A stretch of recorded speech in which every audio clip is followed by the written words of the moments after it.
Welcome to the Tech Egg. Don't get scrambled. Enjoy the video. In this video, I will explain how to remove your Jeep Gladiator bumper. First, gather all your necessary tools, such as a ratchet, various sockets, and a trim panel removal tool. Before unbolting anything, carefully disconnect any fog lights or sensors.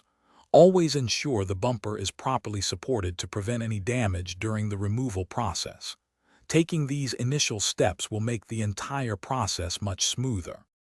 For the front bumper, you'll typically start by removing the plastic splash guard and any fender flares to gain full access.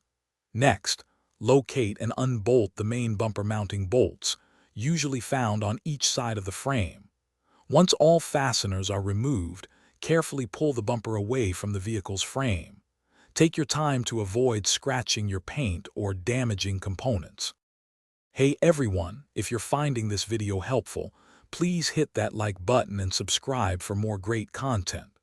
On another note, why not bring your space to life with the Echo Dot smart speaker? It's a fantastic way to enjoy music and control your smart home.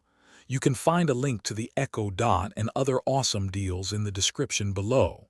Now, let's get back to the video. Moving to the rear bumper, remember to disconnect the license plate lights and any trailer wiring harness first.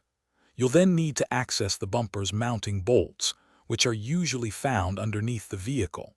It's highly recommended to have a helper support the bumper as you remove those final bolts.